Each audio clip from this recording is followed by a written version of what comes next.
Portions of the following program may be unsuitable for younger or more sensitive viewers. Viewer discretion is advised.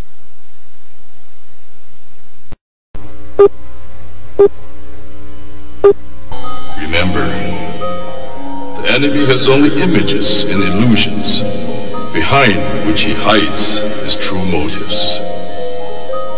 Destroy the image, and you will break the enemy. I'm here to tell you tonight that the businessmen, the mayor of this city, the police commissioner of this city, and everybody in the white power structure of this city must take a responsibility for everything.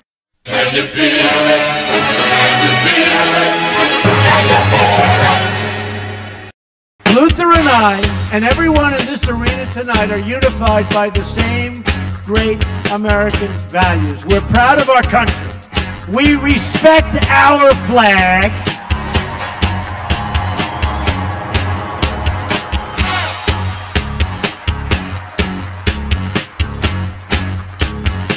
Wouldn't you love to see one of these NFL owners, when somebody disrespects our flag, they say, get that son of off the field right now, out, he's fired.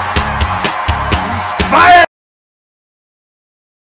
Use power and influence to subject people into inferiority. Utterances can't be racist. Look around you, man. They own this shit.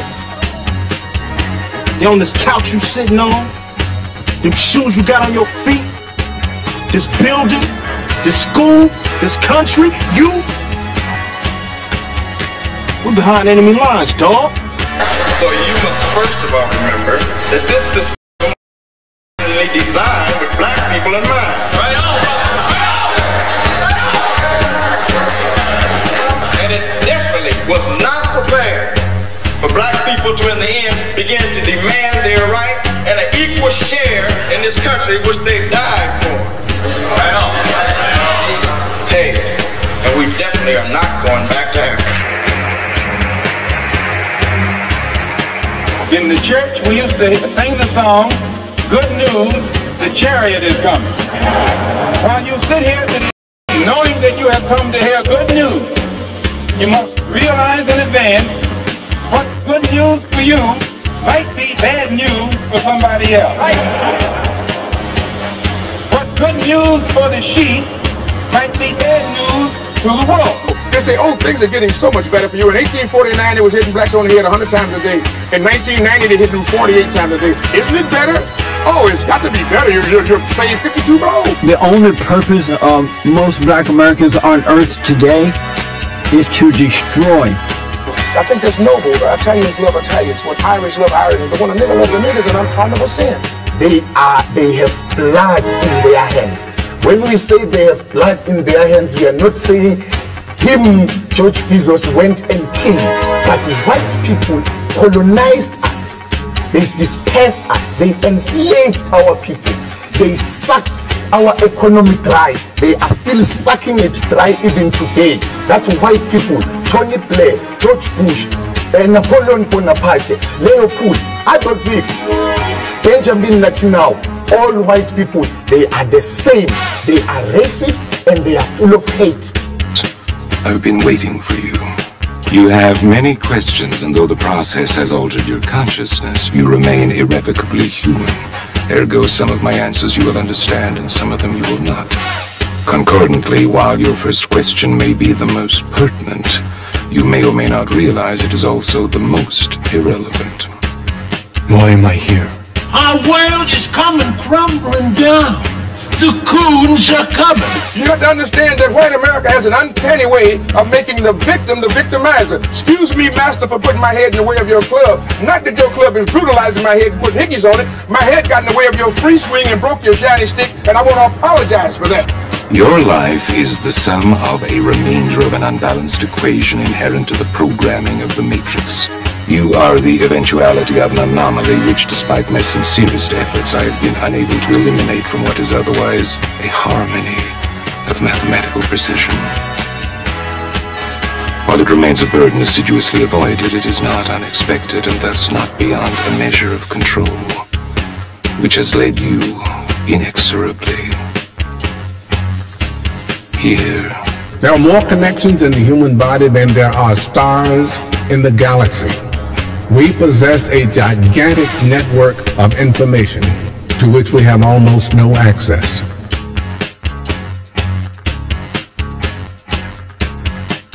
Matrix is older than you know. I prefer counting from the emergence of one integral anomaly to the emergence of the next, in which case this is the 6th version. 5 months before me. There are only 2 possible explanations. 5 months before me. Either no one told me, or no one knows. Precisely. As you are undoubtedly gathering, the anomaly is systemic, creating fluctuations in even the most simplistic equations. Control me! I'm gonna smash you to fucking You can't make me do anything like Chris! Choice. The problem is choice. Let us remember that we're not brutalized because we're Baptists. We're not brutalized because we're Methodists. We're not brutalized because we're Muslims. We're not brutalized because we're Catholics. We're brutalized because we are black people in America. Because white people made him to be what he is. They made him to look evil, because that's their role, to make all of us black people to look evil and to hate ourselves. I can't hate you. You're a nigga till you die. If you're a poor nigga, you're a poor nigga. If you're a rich nigga, you're a rich nigga. But you never stop being a nigga. If you get to be educated, you're just an educated nigga. I'm told every day I'm on air that I'm racist because I call out racism. That is maddening to me, and I'm crying about it because it's crazy. So the Honorable Elijah Muhammad is teaching you and I and trying to tell the white man to get this powder keg out of his house. Let the black man separate from his house. Let the black man have his own house. Let the black man have his own land and his own property. I thought the bitch was white! Damn it! I thought the bitch was white! That's true. I think that white people are so guilty, knowing what they've done to black people, that they feel if the deeds were reversed, they would hate the black man if he had done the same thing to them. So it's actually, it reflects a guilt complex on the part of whites when they ask us, do we hate them? And if you notice, Uncle Sam has formed a habit of going all over the world. He calls it the ugly American, or the American image. He thinks that everybody hates him because it's a guilt complex. And if you think that if you are worried about Europeans hating you, and they're your allies and your cousins, well, naturally it would follow for you to think that Negroes in this country would hate you, especially in light of what has been done to black people in this country by white people. Now, check it out. The white ball dominates everything, right? Knocks the shit out the yellow ball, the red ball, right? And the game's over when the white ball drives the black ball completely off the table. But you have to see that all of this is hypocrisy. I love Malcolm. Malcolm called me the Sunday that he died. I was working Basin Street East. He said, Brother Greg, you coming by today? And I said, Malcolm, I love you. And I said, I love you so much, I don't even want to take a chance to be there.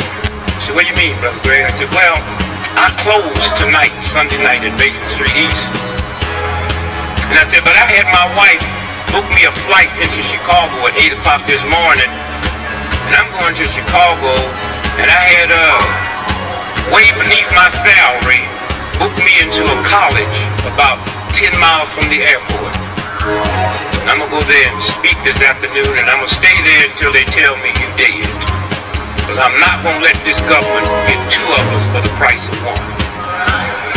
And I'm going to call Adam Clayton Powell when I finish talking to you and beg him not to come there. Because today, the United States government will get you. Yeah, what's good, everybody? What's good? Welcome to the show tonight. It's a live show, a general news of topics and report show, right? And first and foremost, I want to thank those who are in the audience who might be subscribers. Welcome, fam. Glad to see you here. Passerbyers, welcome. Hope you stay. Like, dislike, comment, say ain't shit. It's all good. Agents, you're always working. Think nobody can't tell y'all ain't working, man. It's just funny how y'all go all out y'all way. But what is it that's being said that you have to do what you do? That's what you got to look in your heart and realize, right? Might be a job, but you got to ask yourself, you do what you do because why? But anyway, you're welcome too. Now, everybody is wrapping up their so-called festivities or whatever they call what they were celebrating. And now you're getting leftovers and, you know, and families, you know, getting some of the stories out. Some of you might even have some fights, right? Some things that came out, got to see some faces you ain't seen in a while, even though rekindle old relationships, right? Somebody you ain't seen over the years, and, you know, and all that good stuff that comes along with Master Give a Day Off, right? Now, the other aspect to that is, you know, everybody is now, after you done got full, now you finna go spend some money. And people went out and spent some money, right? You know how they call that day Black Friday, right? So were you one of those who went out there and did what you did? Am I gonna be able to see you when I do my video? Will I be able to pick you and I say, hey, that's one of my subscribers right there, right? Did you get caught up out there doing all that? Paying to do all that stuff that they was doing? Because, you know, they was looking, you know, every year they look crazy. Yes, a 70-inch TV costing what it costs. But you got to ask yourself, does any of that shit really cost what they say it is? Is it all overpriced anyway? But because that word sale come up, right? When you get the word sale, people lose their fucking mind and thinking they actually get in the bargain, right? And so, based on the way that they have this season set up, one after the other, after the other, after the other, and people, again, sentimental holidays, they feel like, you know, if I don't participate and I don't, you know, show somebody my affection through my gift, then I'm a no good scoundrel motherfucker, right? So, people, when they get out there, they hustling, bustling, they all in position, they done worked out for this one fucking moment, right? Did y'all see some of this shit? You know I got to show it to y'all, right? So let me go ahead, try to get off with this first one. Let's see if we're going to be able to get it off tonight. You know how they do me, but let's get it, y'all. The Black Friday frenzy, an estimated 116 million shoppers hitting the stores. Bedlam in the aisles of some of the nation's biggest retailers, shoppers fighting over garments at this Victoria's Secret in Chattanooga, Tennessee. Deep discounts triggering a free-for-all. Bargain hunters at this Georgia Walmart wrestling over pots and pans. The commotion veering out of control at an Alabama mall. Shoppers scrambling for safety as gunfire rings out. ABC's Gio Benitez starting us off. Tonight, those doorbuster deals at times creating chaos.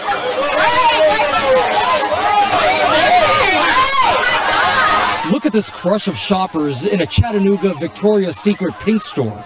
The stampede over Sherpa jackets, people seen shoving each other, one sales rep climbing on a table to escape the crowd.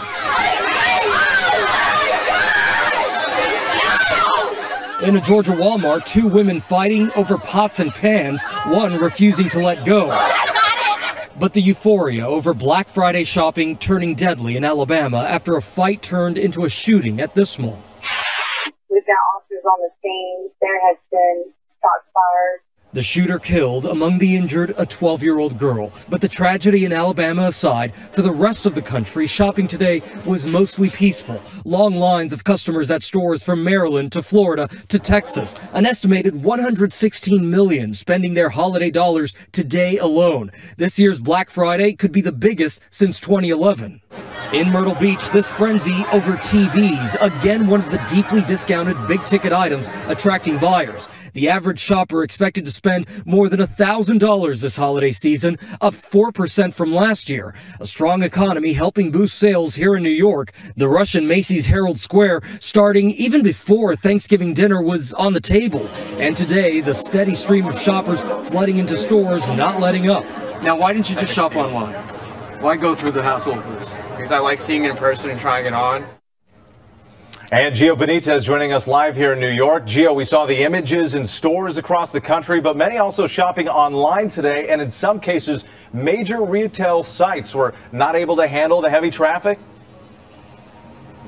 Yeah, well, take a look right now because there was some trouble online. You've got the J.Crew website. It was down earlier today. J.Crew apologizing for that. And now take a look at the Lowe's website. It was also down for some time. Now, this is important because experts believe that more than half of all holiday shoppers will be spending some money online. And remember, you've got Cyber Monday coming up. That's right, just days away. Gio Benitez, our thanks to you tonight. Hi everyone, George Stephanopoulos here. Thanks for checking out the ABC News YouTube channel. If you'd like to get more videos, show highlights, and watch live event coverage, click on the right over here to subscribe to our channel, and don't forget to download the ABC News app for breaking news alerts. Thanks for watching.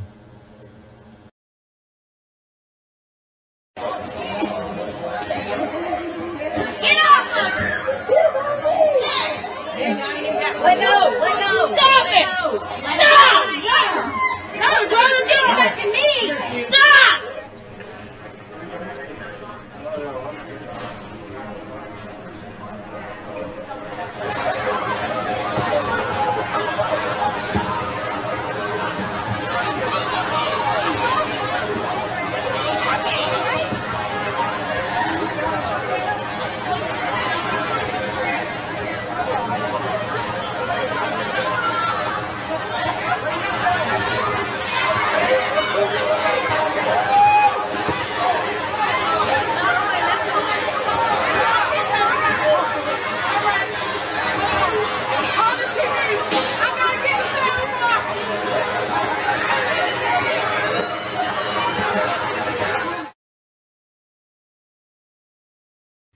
Hey, NBC News viewers, thanks for checking out our YouTube channel. Subscribe by clicking on that button down here and click on any of the videos over here to watch the latest interviews, show highlights, and digital exclusives. Thanks for watching. So, you see how people hustling, bustling, trying to save some dollars, trying to buy some products that they're used for a time being. It's eventually just going to become cluttered junk in your house. This is something that you use on a daily basis. Most of the stuff that you're getting, you know, it's hot for the second, then it's just kind of just idly just sitting by hoping that somebody plays with it, touches it, uses it, and so forth, right? But it's the hustle and bustle. It's just the thrill of it. One guy in line talking about, he said, well, why didn't you just don't shop online? He said, I want to actually be involved in this. I want to get a chance to feel it and touch it, right? But somebody actually lost their life. It seems like every year somebody is losing their life over people trying to purchase off-brand or off-sale clearance-ass shit that they couldn't get rid of during the rest of the year. So, you know, let's look at that Black Friday, right? Because Black Friday is an informal name for the Friday following Thanksgiving Day in the United States, which is celebrated on the fourth Thursday of November. Black Friday has been regarded as the beginning of America's Christmas shopping season, right? I guess they said it started since 1952. Although the term Black Friday didn't become widely used until more recent decades, right? But 1952, I got about a good, about 66 years in it, right? People going crazy, trying to buy things that, again, beginning of the Christmas season. Is that, for those who follow that, that prescription in Christianity? Is it all about the gift? Is that what it's all about? Or is this something else that somebody created and bring the frenzy, you know, than just the fact that bargain basement stuff that you're out there trying to get, right? So it's really just looking, when you just look in hindsight, looking back in the videos they're showing and just the way people act, lose their fucking mind for materialism, right? This country is nothing but a market, right? That's all this is about. It's about trades, goods, and services. Either you a peddler, huckster, or you're a customer. And can you believe that you went that night after you stuffed your damn face and then went to the damn store and you died trying to purchase some damn gifts? What a waste, right? Hey, to each his own. If that's what you do, that's what you do. But they're going to keep propagating that and propagandizing that, and people are going to keep doing it, and it's going to get worse and worse and worse because, again, they're going to say it's not me that's going to happen to. Well, we give condolences to that who lost their life, but it is what it is, man. You got to look back and observe this. Is it? What is this about? What is it really about? Is it just a Jedi mind trick to get you into doing things that normally you just don't really pay no fucking attention to? Is what they say the Christmas season and all that, is that what that's all really about? Maybe that's what that's about. It was never about what you thought it was about. It seemed like the individual who when you were a kid, you learned Santa Claus. But as you're adult, there ain't no Santa. It's just now about merchandise. Jedi mind tricks, right? Anyway, they do what they do. It's their business, right? You know. And matter of fact, before I go any further, you know, I didn't even get out the spiel, right? Went right into the video without doing that. You know, that ain't right. So again, hello and welcome to the Black Minds News. I'm your host, the Whiteologist. Mr. Blows Your Mind. This channel is to report, transmit, communicate, reiterate, decode, unveil, spread the news, whether by news, video, website, quotes and publications.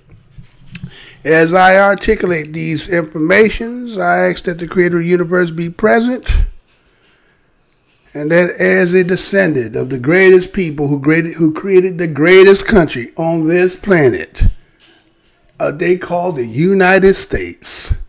And on this channel, we give them honor. Because why the truth don't need no partner. Because you know what my motto is? I'm not going to tell you what I heard. I'm going to tell you what I know. And guess what also? This is the worst. This is the most hated channel on the Black Corner. Why you say that, Mr. Blow Your Mind? I can't get past 100 views. I come on, for those who come see me, I come on every night. Everything going except I can't get no subscribership, and they make sure I can't get nobody being seen. So you tell me what it is, right? Anyway, welcome to the most hated show in the Black Corner. Now, let's move on. Now, they did all that, right? Did all that, went out there, spent a little money and all that good stuff, right? But prior before that, before they went and spent their money, right?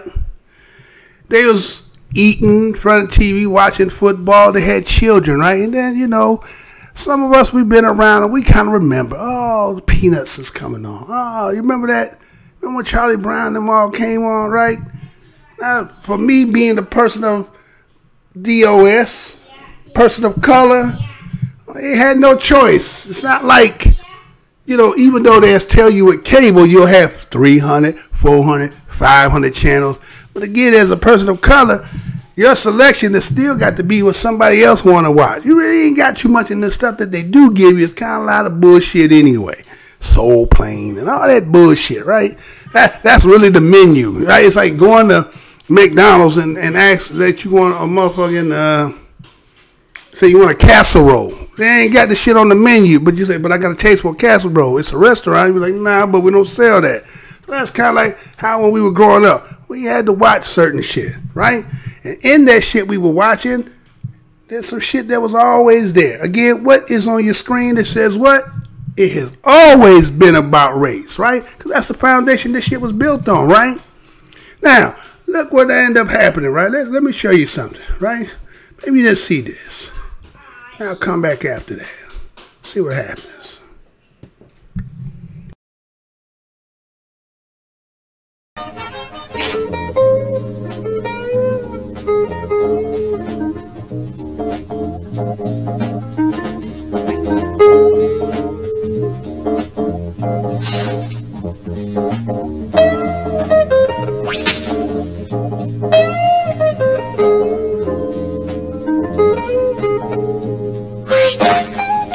Are we going to have a prayer? It's Thanksgiving, you know. Before we're served, shouldn't we say grace? In the year 1621, the Pilgrims held their first Thanksgiving feast. They invited the great Indian chief, Massasoit, who brought 90 of his brave Indians, and a great abundance of food. Governor William Bradford and Captain Miles Standish were honored guests. Elder William Brewster, who was a minister, said a prayer that went something like this. We thank God for our homes and our food, and our safety in a new land. We thank God for the opportunity to create a new world with freedom and justice. Amen.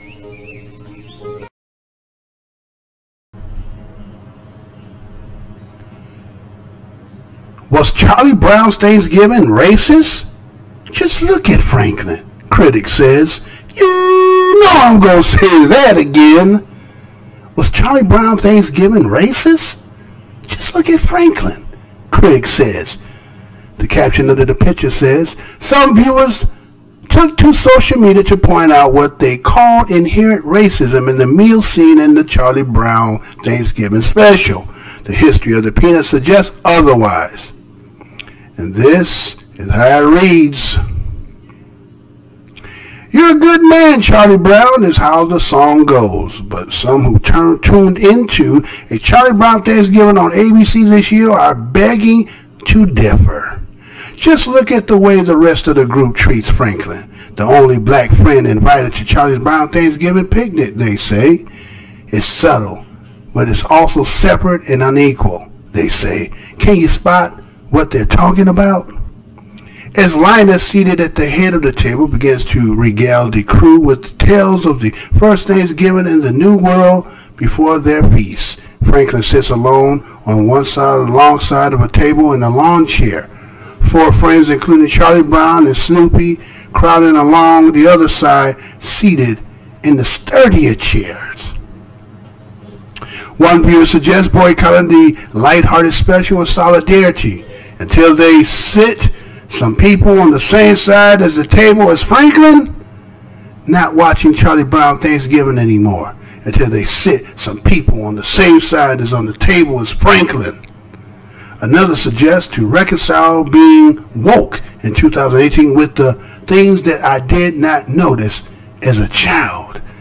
Am I woke now? Why is Franklin and Charlie Brown Thanksgiving sitting all by himself at the table? Man, things that I did not notice as a child. Others simply wonder why Franklin had a seat alone, or compare Franklin's situation to the 2017 movie Get Out, a horror comedy movie in which a rich white family tries to abduct and trap their daughter's black boyfriend in the psychological sunken place. How come Franklin Charlie Brown only's black friend sits alone on the other side of the table and in a lawn chair? Let's talk about Franklin. Dude gets invited to Charlie Brown by Peppermint Patty. Then he finds out that it wasn't a real invite. A dog is cooking the food and he's got to sit there by himself at dinner. That's Get Out. Well, a cursory look at the history of Charles M. Schulz's Peanuts comic series shows that Franklin, lonely seat on the one side of the Thanksgiving table, wasn't Charlie Brown's version of the sunken place. Franklin's first appearance in the comic strip came on July 31st, 1968, and Schulz inserted Franklin into the group on purpose to encourage racial integration, as the retired teacher wrote him, pleading with him to put a character black children could relate to in the comic strip that was so adored at the time the civil rights movement was making advances, according to the Washington Post. The fast-checking website Snoops had debunked the myth floating around social media that Franklin's treatment as the Thanksgiving table meant that the character's creators were racist. On Franklin's official Peanut bio, Schultz described the boy as thoughtful and notes that he can quote the Old Testament as effectively as Linus. In contrast with the other characters, Franklin has the fewest anxieties and obsessions. It continues. So, people who were home and watched and observed and noticed that Charlie Brown, that some of us who on this particular platform or channel that watched this show, we were around and we seen Charlie Brown a lot during our life. We noticed that shit. We knew there was some bullshit with that there, right?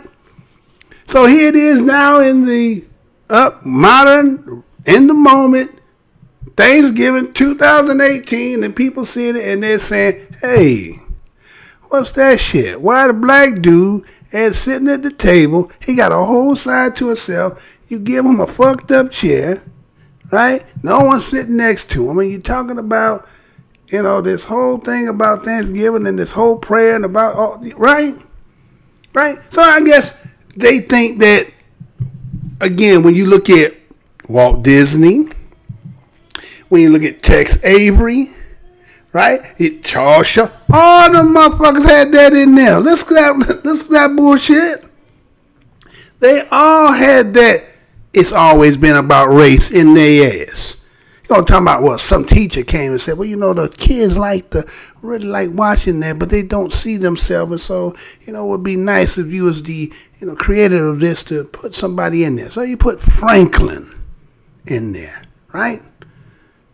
And that was to suffice to give you somebody, give you something. Because otherwise, pretty much most all the shows that people watch, you know, you had not even really sprinkles. You had tokens. Matter of fact, that since I mentioned that, to show you over the history in this country, as everybody said, diversity and all something we just changed overnight. You can see the history that what you see with Franklin, that has always been in all the cartoons, primarily the shows too. What are you talking about, Mr. Blow Your Mind? Well, I'm going to show you something. How about I do that? I'm going to show you. Matter of fact, how about this for those who might remember? Matter of fact, they had actually another character in the Peanuts that was black.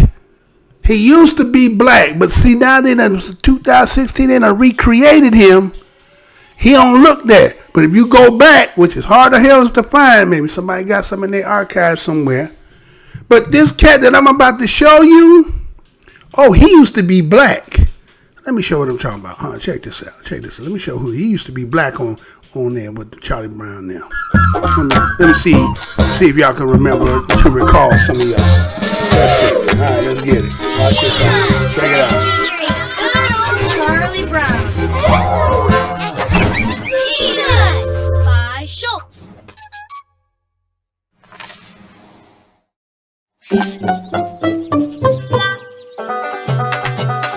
Big Ben, you're amazing. True. It's only 8 o'clock in the morning and already you're a muddy mess. Uh-huh. It looks like it's going to be a good day. Big Ben, you're a mess. Why don't you try to be more neat? Being dirty is much more practical. I'm never bothered by girls or mosquitoes. You're slowing down, Pigpen. We're going to be late for school. Wait a minute. I think there's some sand in my shoe. There.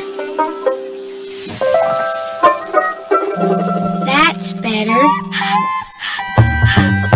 I I just can't go fast if I have something in my shoe. Good grief.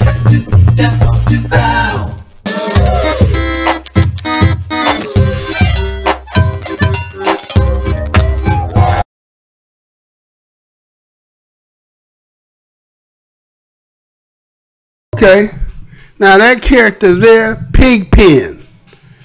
Pigpen used to be black back in the day. I see they done changed it up somewhat, but Pigpen used to be a black.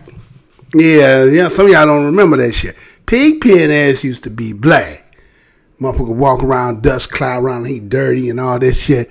Right? Right? Okay, okay, I'm making that shit up. Oh, Mr. Bloodman, come on now.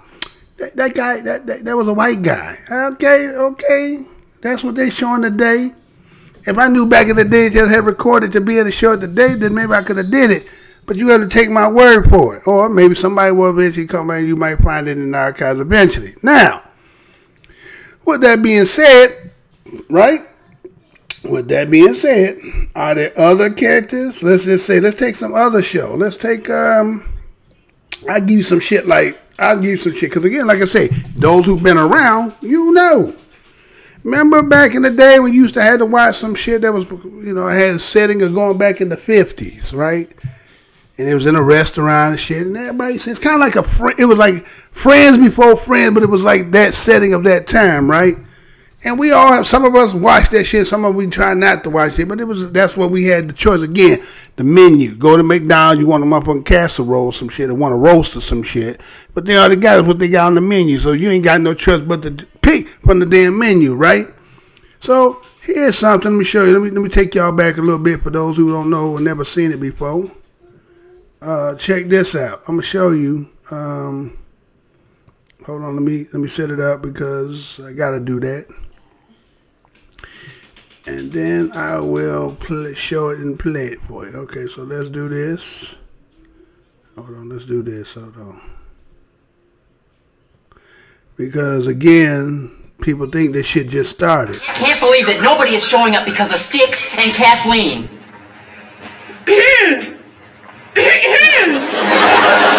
Sticks, listen, I didn't know that you were... Hey, look, don't worry about it. It happens all the time. Folks don't like to go to parties with us skinny people.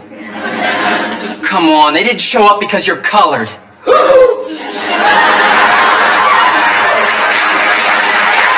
I am? Quit clowning around. Quit joking. Man, you're staying right here. Those people at Arms can just sit on it, man. They're just a bunch of nerds. If I want to have a colored guy at my party, I'm going to have a colored guy at my party. If I want to have 10 colored people, that's what I'm going to have. Now let's play music and have fun. It's ridiculous. Come on. Now wait a minute. Wait 1 minute and hold it. Everybody is going crazy here. The people at Arnold's don't want to come to this party because he's colored. You want to keep him here at this party because he is colored. Now you don't ask him to stay to prove something, huh? If you don't like him, you ask him to leave. If you don't like his drumming, you break his sticks. But would you please cut out that I can have a colored guy at my party if I want to, Jazz? Now, do you want him to stay here or you do not? Well, of course I want him to stay here. I mean, all right. I just said it wrong because I was steamed, that's all.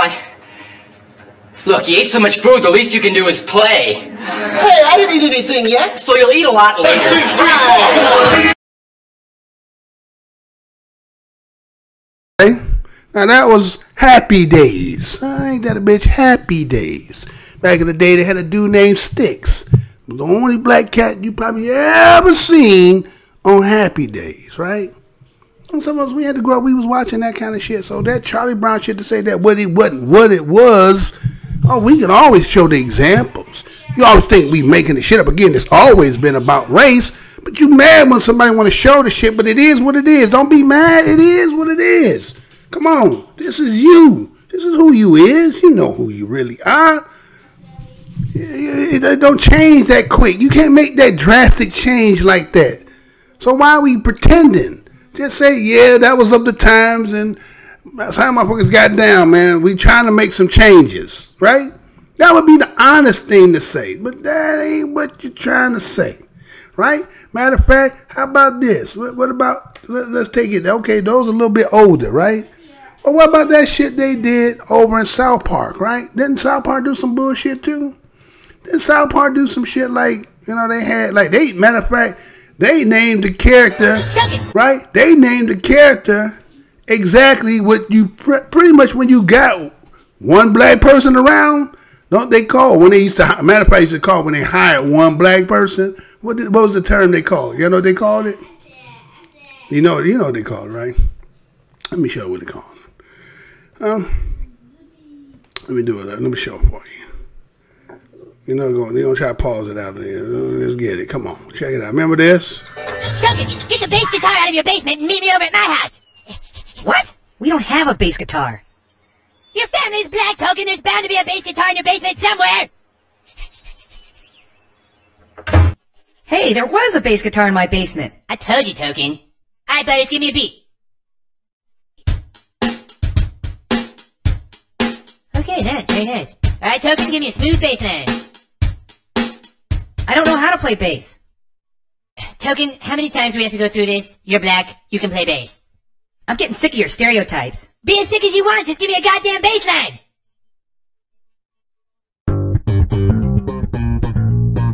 God damn it. This Christian album better make his... And that was the character what? Token, right? That was the character's name. His name was Token. You got Sticks with Happy Days. You got Franklin. You got Pigpen. But yet nobody wants to admit the fact that the people who were creating those shows at that time, it is what it was. Who y'all think you fooling by trying to now poetic prose it to make it sound like it's not? So you confuse people, right? It is what it is. This is who you is, okay. Change don't happen. We know you got to go through some growing and get out of that shit. But don't pretend like that's not what it was. The implications are always there, no matter how stealthily you think you hide it. That's why a lot of times when you be seeing people protesting about a commercial will come out and people do some crazy shit, and then they come back, oh, we apologize. We don't know how that got. You know why the fuck that shit got there. Come on, stop it. Stop playing. Ain't nobody stupid out here other than the fact that y'all just, you know, you being you. We know that shit, right? So let's get on to some more of this, right? Let's get to some other parts of this, right? Let's just take it. Let's take it in reality. Okay, those are kind of some things that. Okay, that's Mr. Blow. You might come on now. That's animation. That's cartoons, man. Well, that's not. That stuff doesn't happen in real life. It doesn't, huh? Doesn't, huh? That's just a figment of my imagination. This stuff is just a figment of my imagination, right? It's just a Temptation song, right? Let's go to Mississippi on Sunday. A journalist there published it's just my imagination. Video of the Republican incumbent. Hold on. So y'all going joking about? Okay, come on, slow up now. Let's get it right. We want everybody to see. We don't want nobody to miss nothing. I know they don't want me to do what I'm doing. But you got to see yourself sometimes. Right? You got to see yourself sometimes. So check this out. Now let's see if we're going to... I mean, y'all really... The motherfucker sitting in here doing that DOS attack bullshit. That's okay. It's still gonna get done. Look at that. Let's get it. It's their published video of the Republican incumbent joking about a public hanging.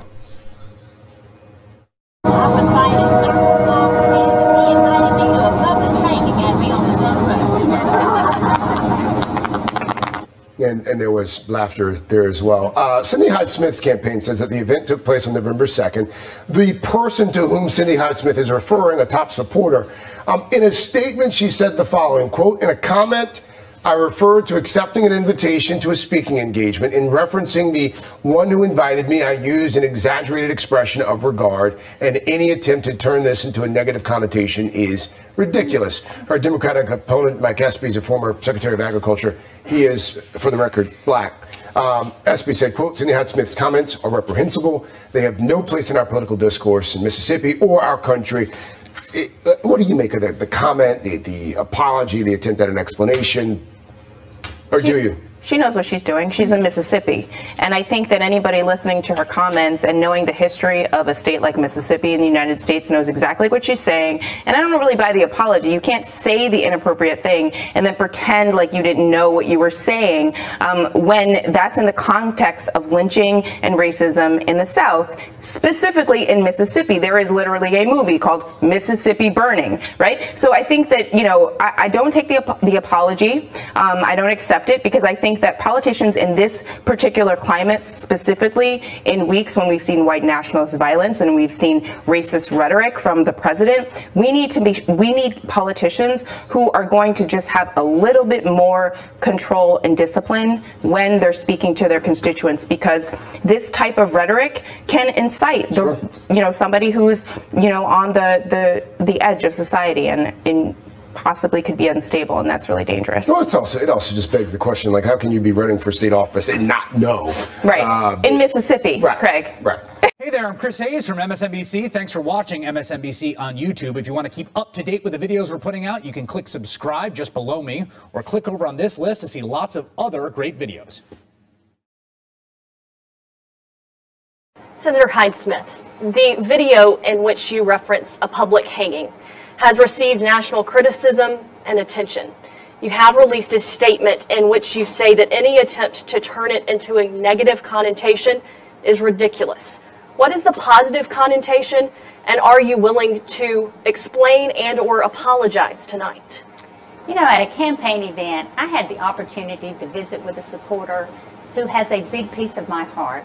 See, his mother and dad both died of cancer when he was in high school.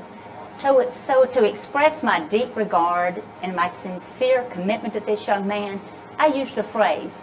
I told him that I would fight a circle saw for him. Well, obviously, I would not stick my arm in a circle saw, nor did any of my comments ever mean that I would enjoy any type of capital punishment sitting there witnessing this.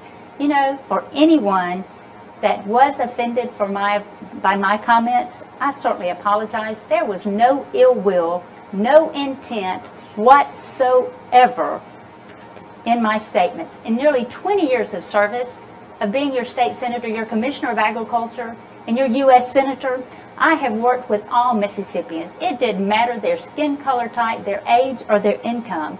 That's my record. There has never been anything, not one thing in my background to ever indicate I had ill will toward anyone. I've never been hurtful to anyone. I've always tried to help everyone.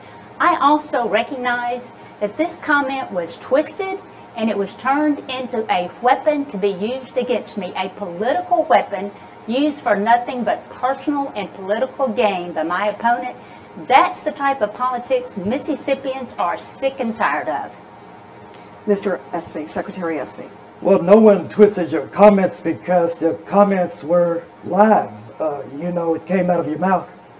And I don't know what's in your heart, but we all know what came out of your mouth. And it went viral, you know, within the first 3 minutes around the world. And so it's caused our state harm. It's given our state another black eye that we don't need.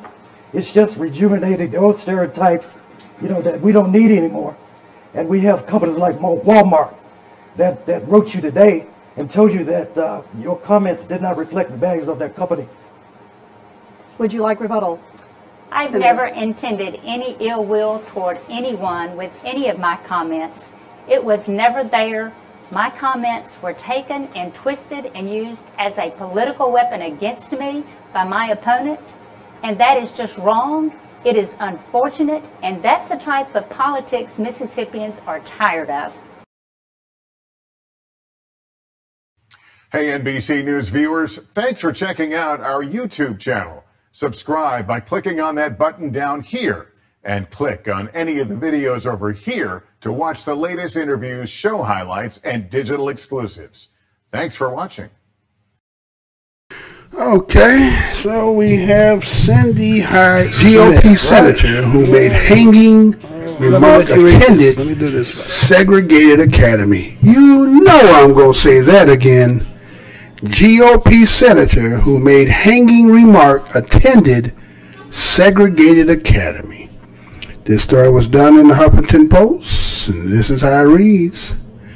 Cindy Hyde Smith, the Republican Mississippi senator who made comments condoning public hangings, attended a segregated school when she was younger. The Jackson Free Press reported Friday after unearthing a 1975 yearbook photo. The school, Lawrence County Academy, was set up for white parents to avoid sending their children to schools with black children. According to the Free Press, many such schools, dubbed segregation academies, were created in the South following desegregation as inexpensive private educational options. Hyde Smith is identified in a caption beneath the yearbook photograph, which shows a row of cheerleaders smiling as they lie on the ground, propped up on their elbows, as a girl dressed in what seems to be Civil War era regalia stands in the center holding an apparent Confederate flag. Lawrence County Academy was established in 1970, 1 year after the U.S. Supreme Court ordered Mississippi to desegregate its schools. For 15 years after desegregation became law of the land, Mississippi dragged its feet on integrating blacks and white students. Former student who provided a photo of the newspaper says she realized at the time that her parents sent her to Lawrence County Academy to avoid interactions with black students. Segregation was not openly acknowledged at the school, she said. Hyde Smith sent her daughter to a similar school, Brookhaven Academy, which is nearly all white despite being located in a majority black town. The senator faces Democratic challenger Mike Epsy in a special election November 27th. She was appointed by Mississippi Governor Phil Bryant to fill the seat vacant in April by former Senator Thad Cochran, who stepped down for health reasons. Hyde Smith has been heavily criticized this month for making racist comments on the Confederate South.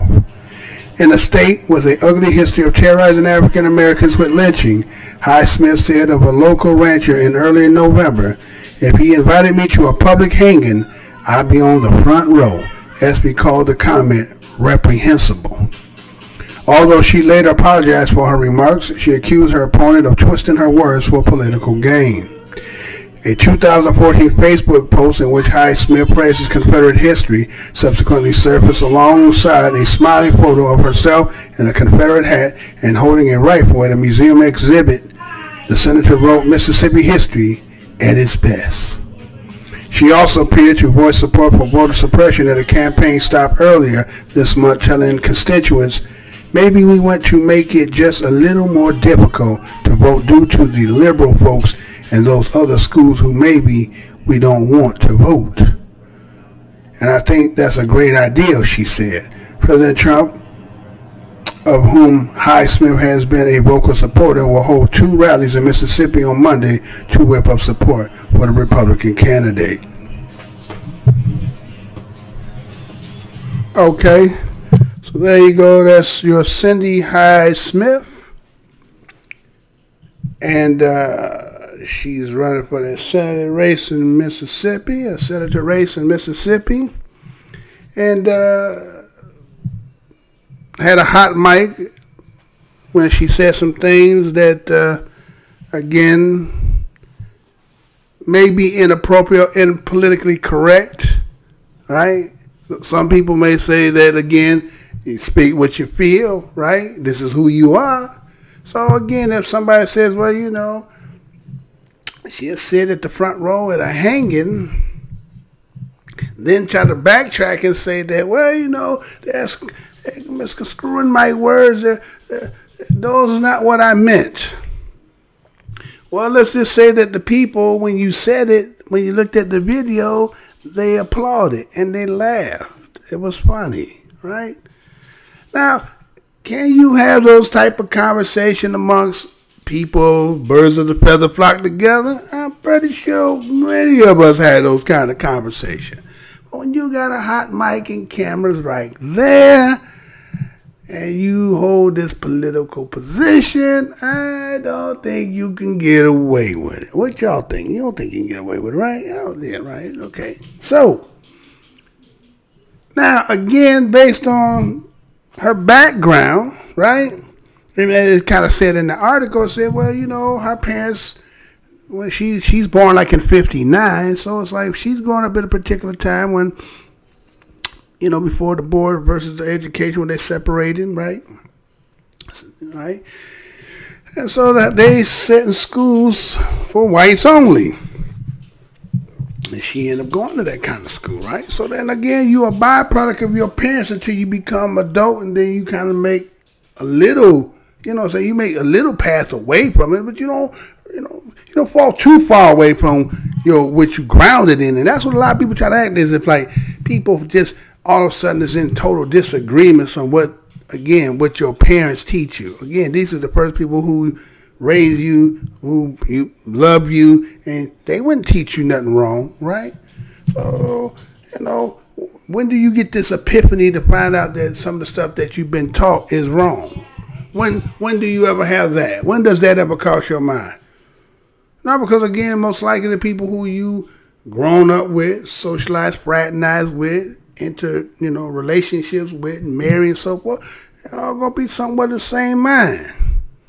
So, she said some things that, again, they got out. It's not at the proper time because you're in a political race.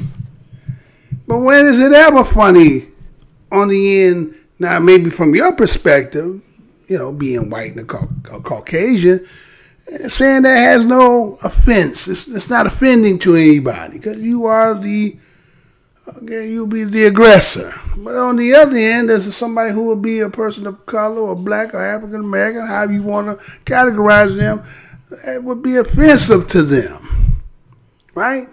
And I think you kind of know that. You're not naive like that to not know. So we have to say that, again, this is just your true color. And I know it's kind of hard for people to, they hate this politically correctness. They want to just be who they want to be, right? I get it. We get it, right? But that it can't be acceptable, right? Now, some people say, well, fuck that. I mean, this is our country. Okay, we hear all that. We get all that, right? But if you get caught, you get caught. And that's just, it is what it is, right? So, again, we keep saying that we're a long ways. Progress has made. But see, like this head of this snake keep rearing itself up no matter how you see it. See, it's something that we did earlier. We talked about with the Charlie Brown. We did a little series of going back in some of the different shows. You always see that. It's always there. Again, what is on your screen? It's always been about race. But we want to act as if that's not true. That is a figment of your imagination. How was this country built? It was built on that. So how can we say it's not? And if we to say that we have progressed, what made it change? Because one particular people got some civil rights, that made you change of heart?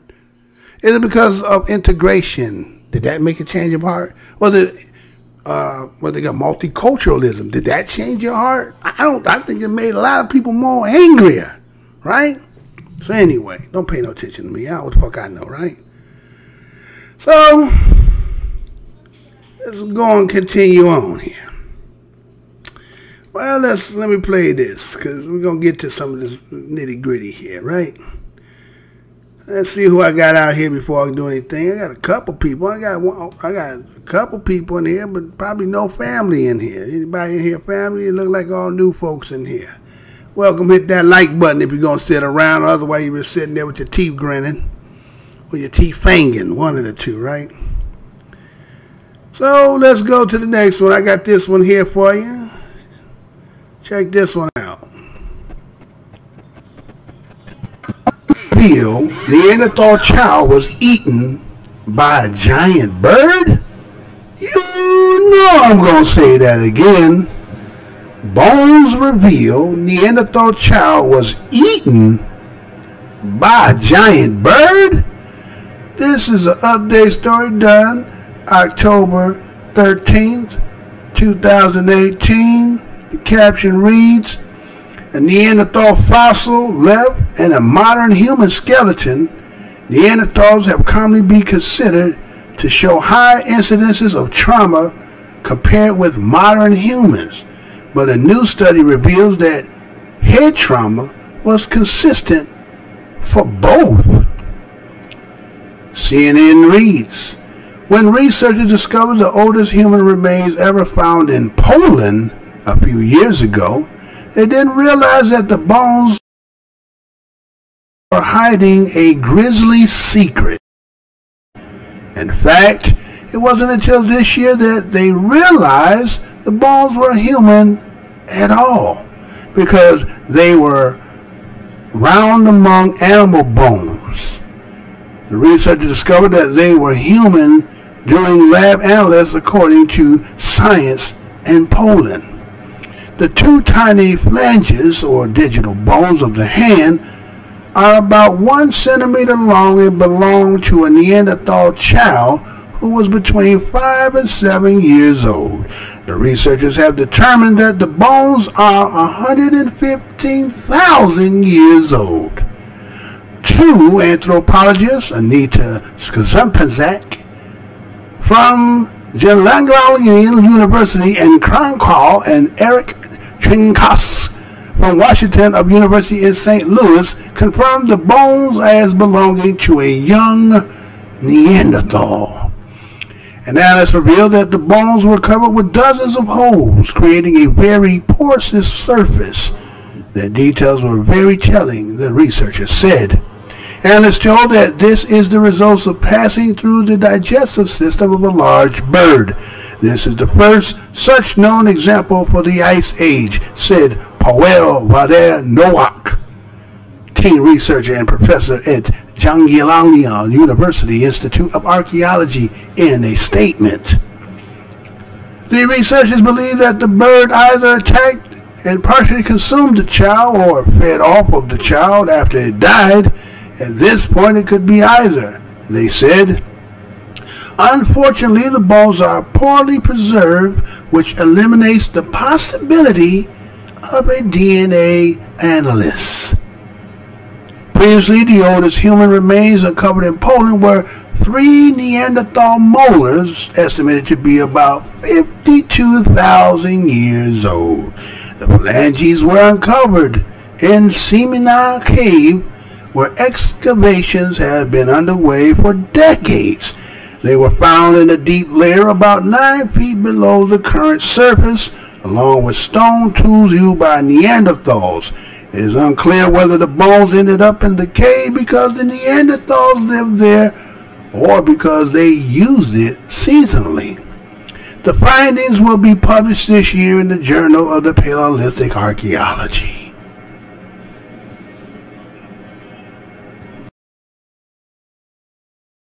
Alright, so a story came out today that bones revealed Neanderthal child was eaten by a giant prehistoric bird. And how they determined that is because, again, they said that they had found and discovered some bones in Poland, and they come to do the testing and come to find that some of the oldest human fossil remains that they ever found discovered in that area. Well, they said they found 3 molars, right? And they end up stating that those molars run between 42 to 52,000 years. Right? They said that that there was these pair of finger bones belonging to a young Neanderthal. Now, my thing was, how did they determine these were Neanderthals?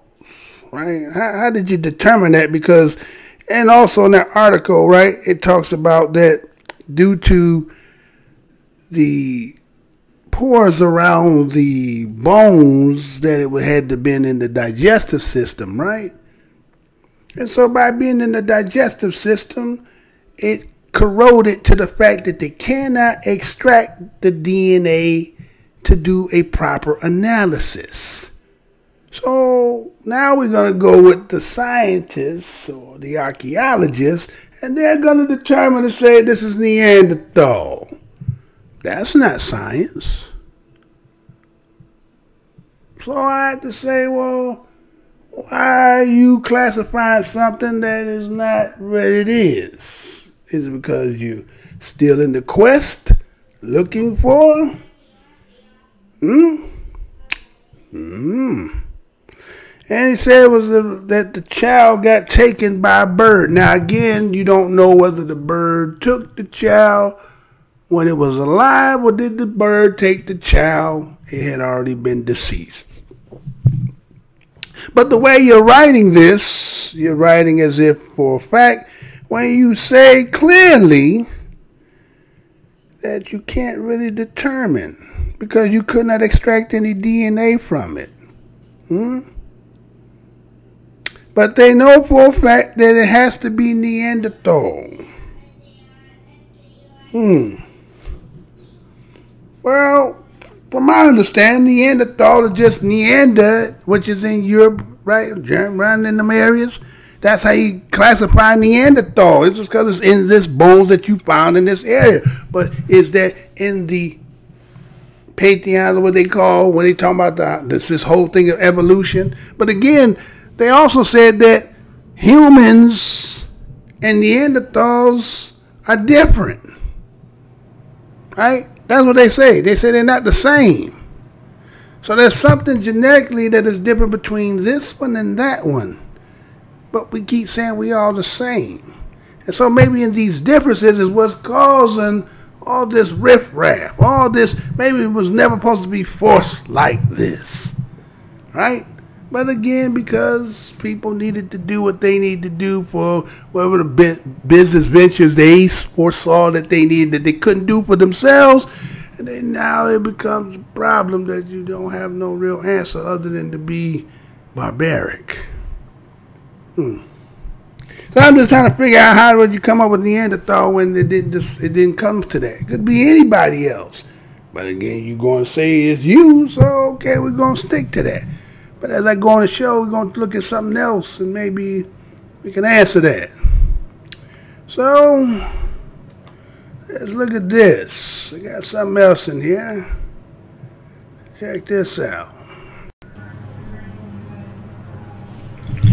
Humans didn't cause mass animal extinctions in Africa, like previously thought, study says. You know I'm going to read that again. Humans didn't cause mass animal extinctions in Africa, like previously thought, study says. This story was done November 23rd, 2018, and this is how it reads. A study disagrees with a long-standing view that humans wiped out large animals that previously occupied Africa.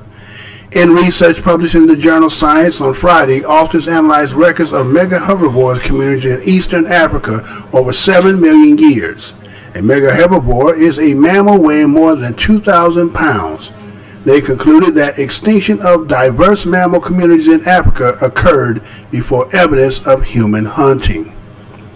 The animal decline might have instead been because of environmental factors such as declining atmospheric carbon dioxide and expansions of grasslands, researchers write. Low CO2 level favored tropical grasses over trees, and as a consequence, savannas became less woody and more open through time. John Rowan, a postdoctoral scientist from the University of Massachusetts Amherst, who was involved in the research, said in a statement, "We know that many of the extinct mega herbivores fed on woody vegetation, so they seem to disappear alongside their food source." Analysts suggest 28 lineages of mega herbivores went extinct starting around 4.6 million years ago, according to lead author Tyler Faith, an assistant professor in the Department of Anthropology at the University of Utah. Today, only elephants, hippopotamus, giraffes, and white and black rhinoceroses exist. University of Oxford, UK researchers caution that it isn't exactly clear when humans began affecting large animal populations, but there is strong evidence that human impact played a role in losses tens of thousands of years ago. The causes of mega herbivores' decline are probably complex, multidimensional, and varied across time and space. Renee Bowlby and Susan Carvalho wrote in the same issue of Science. Okay, so another story came out today talking about, well, actually 2 days ago, based on the time it is. So it says humans didn't cause mass animal extinction in Africa. We know. Okay, so likely it's previously thought. Now, who was the thought? Who the one thought that the Africans did all this extinction of the animal? Where did that come from? Who was the one saying that the Africans had to do that? No. See, again, you go to your study, you're studying the disagreeing, right? It was a long-standing view, right, that they wiped out large animals that were previously occupied in Africa, right? What do they mean by, mega herbivores? Oh, okay. That's what they're talking about. Wait a minute. We're talking about today. Why are we talking about something that none of us was existing at a time to be even worried about that bull? That's a lot of bullshit anyway. What about today? What about the 60% of the animals have to be depleted? And let's say from 500 AD to where we is right now, just only about 1,500, 1,600, right? No, 1,518 years.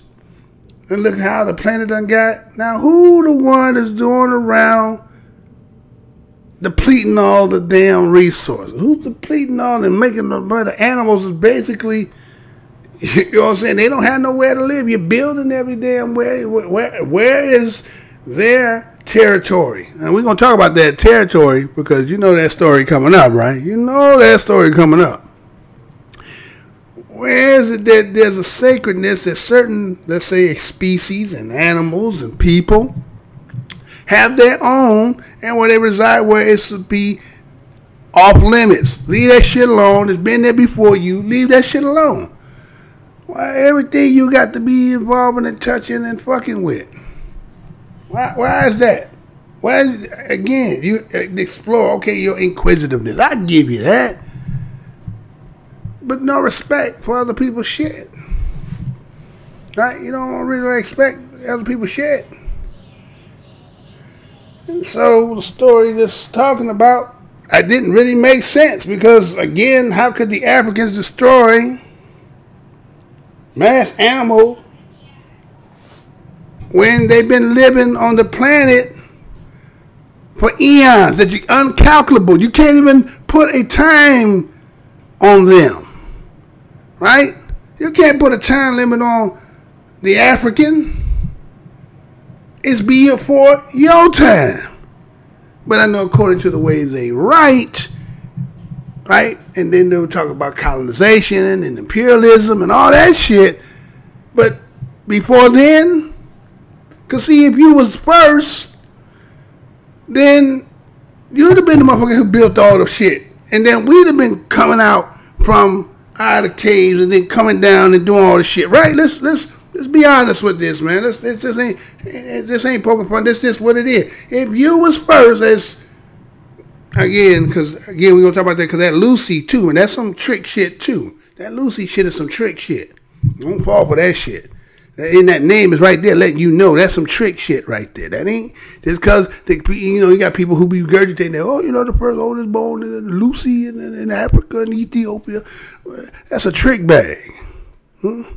That's a trick. So just like this story here is talking about, again, trying to put the onus on somebody else when the depletion is coming from somebody else. Somebody else who ain't used to having something. Someone who coming and netting and taking in everything and capturing and monopolizing it, right? This is where this is coming from. Don't start talking about some shit, talking about 4.6 million. They ain't got shit to do with now. What about now? talk about now, right? We won't forget like that shit don't exist, right? So again, what about this shit? Let's talk about this. Let's go and get in this. This show ain't gonna be that long. We're gonna get in and get out of here. This one. Now check this out. Now this one here gonna go consecutive because again, it's a hot topic, and again, we don't gloat about when somebody gets killed. It's tragic. But again, every place ain't for you to put your goddamn flag on. Some shit needs to be don't touch. But not in your mind. It's all yours, huh? Whose world is this? The world is yours, right? The world is yours, right? So anyway, let's see these clips here and I come back. The death of an American tourist on an island in the Andaman and Nicobar Islands, an island where the North Sentinelese tribe actually resides. This is a tribe which has been completely isolationist. How did he get over there? And is there any ground to suggest that some of these tribes need to be reintegrated? 27-year-old John Allen Chow slipped past layers of Indian security and went and landed on the island of North Sentinel and met one of the most isolated tribes ever in the whole wide world. Apparently, he was carrying a Bible. Police say he was possibly shot dead by the Sentinelese with arrows on the 16th of November. The next day, fishermen who had smuggled John to the prohibited island for a sum of 25,000 rupees reported that they saw the tribals drag John's body onto the beach and bury it. 7 men, including the fishermen, have since been arrested for culpable homicide not amounting to murder and various violations of entering the prohibited zone. It cannot be termed as any kind of security lapse. All these people, they illegally enter into a prohibited area. So it's a misplaced adventure in a prohibited area. It's an illegal act. North Sentinel Island is completely prohibited area, and going there is like unbelievable. But here it happened. You can call it a security lapse, because almost 3 days they were these fishermen who carried John Allen were around the island. But how could the Indian Navy, the Coast Guard and Andaman's Marine Police fail to spot that fishing boat that was parked in the prohibited area near the North Sentinel Island for 3 whole nights and days? That is a question there are no answers to. John left a diary behind with the fishermen, who handed it over finally to the police. In that, the American youth has written that he wanted to take the word of Christ to the Aboriginals. Now, we don't even know how many of these Sentinelese are left on that island. Experts say anywhere between 500 to just 40 who must be kept isolated because contact with the outside world would mean death, as they have no immunity to disease. In Kolkata with G.D. Shankar, Monideepa Banerjee, NDTV. Well, a little while earlier on, we spoke to Dipendra Pathak, the Director General of Police, and we began by asking him what the investigations actually had to say. What exactly happened, sir, in all of this? Till the investigation till now is that yes, he was in some kind of preaching. He was also carrying Bible. So everything and the circumstances and all these nuances we are investigating about. And sir, in terms of recovering the body, is that at all possible? Forest Department and all other, they have gone on ship to do a first-hand recce and such that a strategy can be drawn in giving effect to the retrieval of the body, which is a professional requirement. And sir, can you give us some sort of timeline by which you'd be able to complete your investigation into this very serious issue?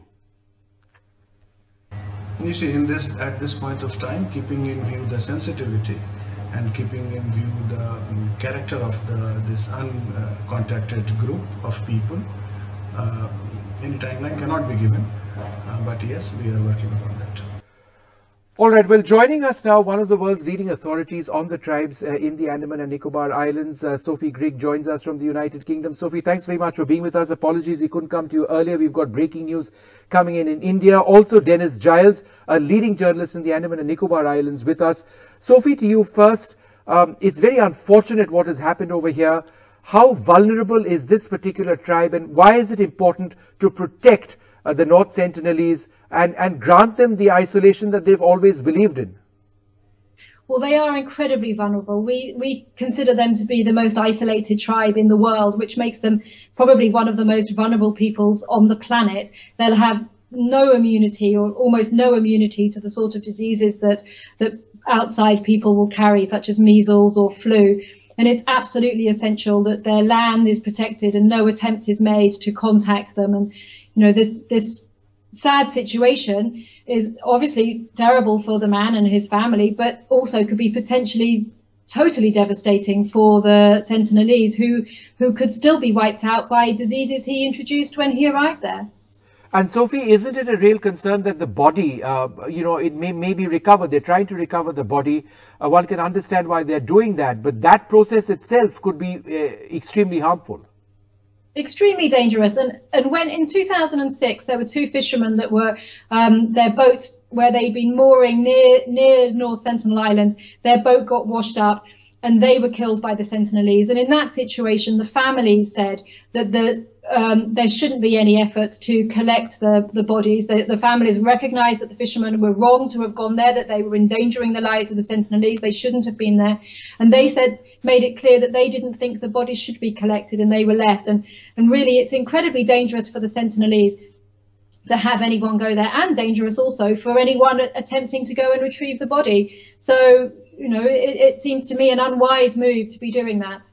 Dennis, can you tell us anything that you may have picked up on John Allen Chau, the American citizen who went across to the island? How did he get there? And was he an evangelist? What was he trying to do? See, the thing is, like, the latest information which I gather from my sources is, like, this guy is a part of some missionary. Okay. And he was in touch with the Karen community.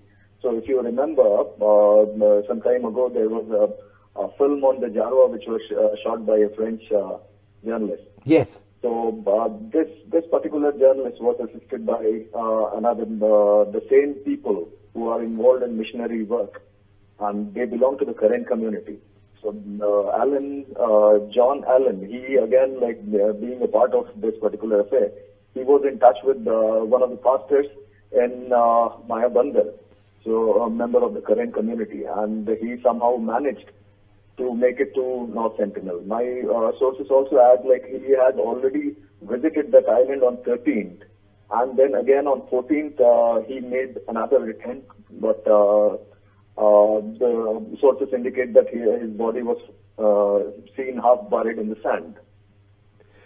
Sophie, at one level it's probably impossible to constantly, ensure that the island is protected.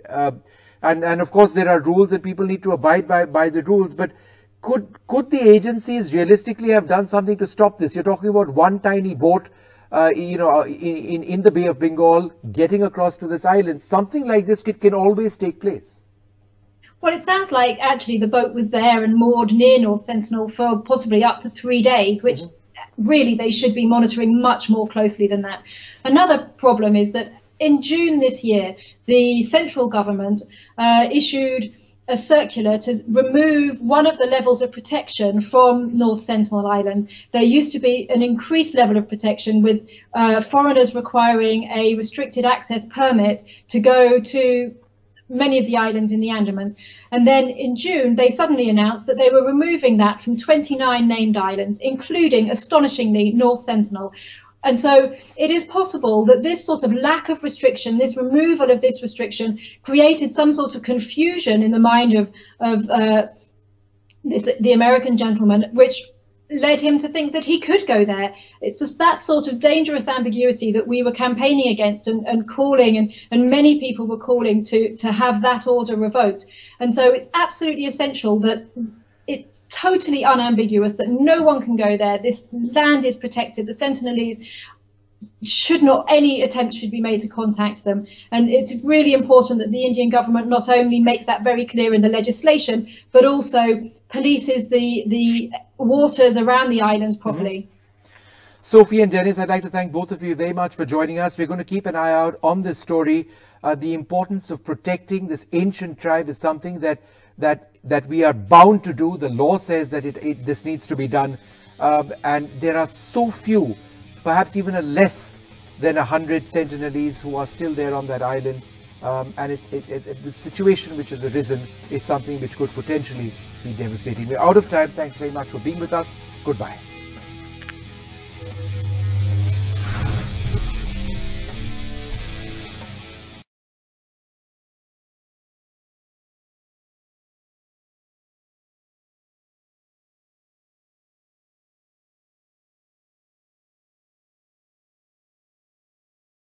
He went to meet one of the world's most remote tribes in the Indian Ocean, seeking adventure and apparently also to preach Christianity. But it's a journey that ended in tragedy for the 27-year-old American John Allen Chau. Joining me in the studio now to discuss this is our correspondent Isabel Kumar. Isabel, what do we know exactly about what happened to John Allen Chau? Well, information is a bit sketchy, Turks, but we know that fishermen took John Allen Chau to these very remote Sentinel Islands. He tried to make contact with these tribespeople on several occasions. Now, he held a diary. He wrote a diary, and we know from his diary entries that he went to the island on one occasion on November the 14th, and he came with bringing fish and a football, and as he came in, he says, "I hollered, I love you, and Jesus loves you." But then he saw these tribespeople raise their bow and arrows, and he said then he ran to his kayak and he paddled away for his life. Well, days later, he reattempted this visit, and he got fishermen, again, local fishermen, to bring him near these islands. He took his kayak back. The fishermen observed what was taking place, and they said they saw John Allen Chau go onto the island. He saw the tribespeople with their bows and arrows, and they started to fire a volley of arrows at him, but he carried on walking. They then saw his body fall, and then they saw the tribespeople, and this is obviously all hearsay, they saw the tribespeople put a rope around his neck and drag his body away. Now, given the remoteness of these islands, the Indian authorities are saying it's not going to be a very easy task to recover his body. Indeed. And what more do we know about these tribespeople and why perhaps they're so protective of their islands? Well, there are some 4 native tribes on the Andaman and Nicobar Islands. These are the most cut off, and they really want to preserve their isolation from the outside world, and they're known to be very ferocious. Back in 2006, some fishermen were moored nearby. Their boat was cast adrift, and it went onto the shores of these islands, and they were also killed.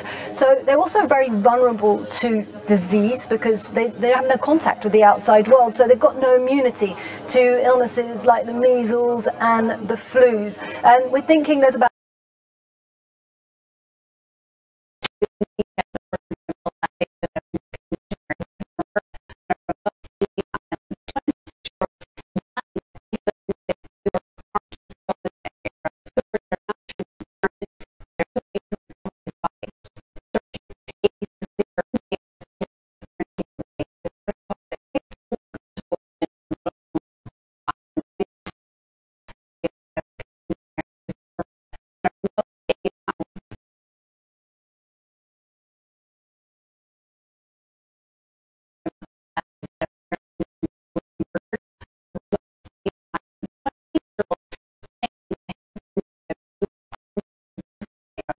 are now trying to determine if there's a way to recover his body. Searching. ABC's Lindsay Davis is here with more. Good morning to you, Lindsay. Good morning, Paula. It is illegal to go within 5 nautical miles of this island because the inhabitants are known for aggressive behavior against outsiders. But John Chau, an American missionary, told friends he was drawn there to spread the word of God. This morning, new details are emerging about the final days of John Chau, the American missionary believed to have been killed by an endangered tribe on a remote island in the Indian Ocean. In a journal given to the Washington Post by his mother, the 26-year-old who traveled the world preaching Christianity and documenting his travels on Instagram wrote about illegally making contact with the Sentinelese, a small indigenous tribe that has resisted contact with the rest of the world. In that diary, the missionary talks about trying to engage with the tribe, offering them gifts while singing worship songs, but he says the initial contact didn't go well. "I'm scared," he writes, "watching the sunset, and it's beautiful, wondering if it will be the last sunset I see. Lord, is this island Satan's last stronghold, where none have heard or even had the chance to hear your name?" Chow reportedly left the 13-page journal with the fishermen he allegedly paid to take him to the island. Those fishermen were arrested for helping Chow get to the island. Contact with the tribe is illegal. Even after the 2004 tsunami, a member of the tribe was photographed on the beach firing arrows at a helicopter sent to check on their well-being. His desire was to befriend them. He brought gifts to them, but unfortunately, as we now know, that didn't happen. In his last journal entries, he appears to struggle with whether to abandon his quest to convert the Sentinelese. "I think I could be more useful alive. But to you, God, I give all the glory of whatever happens. Forgive any of the people on this island who try to kill me, especially if they succeed." Despite his apprehension, he did return to the island and was never seen alive again. Fishermen say that they saw his body being dragged and buried.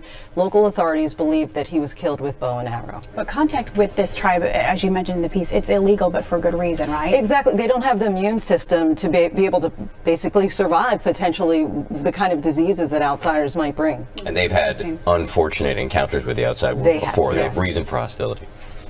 Lindsay, thank you. Appreciate it. Hi everyone, George Stephanopoulos here. Thanks for checking out the ABC News YouTube channel. If you'd like to get more videos, show highlights, and watch live event coverage, click on the right over here to subscribe to our channel, and don't forget to download the ABC News app for breaking news alerts. Thanks for watching. Okay, so you got to see they was doing everything trying to knock it off too. So here it was, John Chow. He's going to go against the grain. There's already a legend about the island of the Sentinel Islands.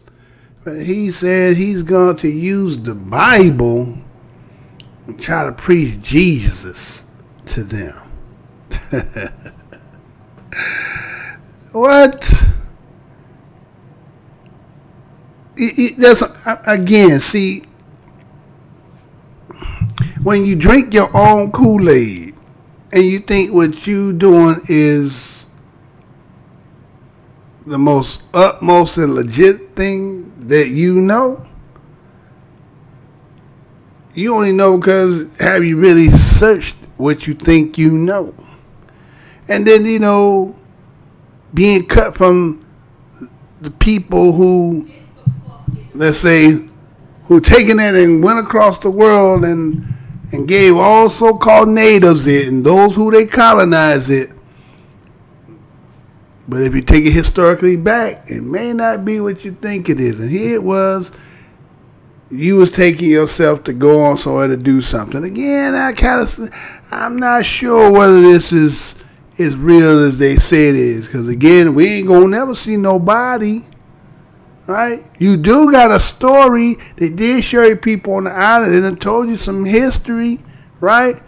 But do we know that that really took place or not? Maybe somebody got some idea, because in that original and that first one that came on, they were talking about how can they go retrieve the body. But the one thing they keep saying is, oh, they can't be immune to, you know, the outside world. But you got an American there. And you know how the American is about his citizenry and hostage, and they will bring the whole military to get that, right? So now they kind of say, well, okay, India, you're going to have to protect this because there's going to be a dilemma here. Now I'm trying to figure out, again, we see the pictures. They telling us who this person is. They giving us a storyline. But we don't know if somebody real or not. We don't know that. We didn't know what they done told us. But maybe somebody got their eye